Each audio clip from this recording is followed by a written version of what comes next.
Hello, it's me again, Ralph from Oldenburg, and this video I have taken last Saturday, January 28, 2017.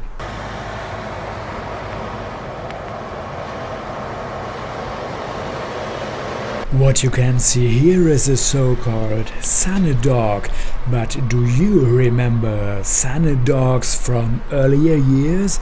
I don't remember them in my 20s and 30s, but I see them in the last years, let's say 5 to 10 years.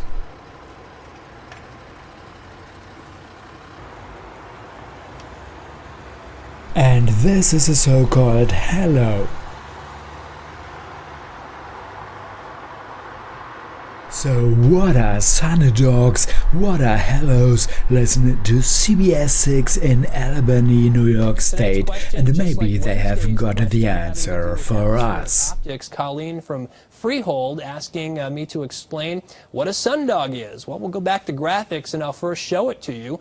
A sundog is one of those phenomena that you see around the sun. This is just an image I took off of the internet. The sun here in the middle, and you get these false suns or parhelion on either side. You can kind of see there's a halo attached to this. We talked about the lunar halo on Wednesday. Same process here.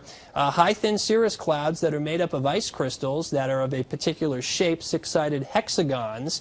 And when the light from the sun, or in the case of the lunar halo, the reflected sunlight passing through the crystals, they act as prisms essentially. They bend or refract, and you can then bend the visible light into the different colors of the spectrum. And this is what produces these kinds of effect. Now, when the ice crystals are generally variously aligned and kind of evenly aligned, that refraction tends to be fairly even and you get the halo. When the ice crystals are a little bit more vertically aligned, then that refraction or bending of light tends to be more out in the horizontal, and that's what actually produces these little false suns. You can see these kinds of solar optics really anytime during the year, but typically as we get into the cooler seasons, we have more of these storms that produce these high, thin cirrus cloud decks, and if you just look up, you tend to see the cool stuff. If you'd like to ask the weather, if you are living in upstate New York and have a question about the weather, ask your weather team from CBS 6 Albany. What do you think? Is this a natural sky only covered with some contrails, or is it geoengineering at work?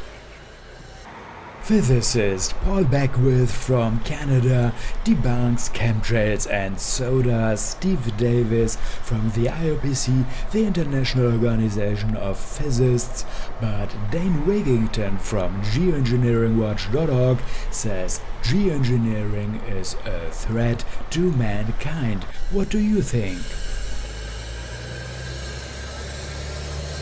Next on my channel, did the Mandela effect transported mankind 80,000 light years away from our original home?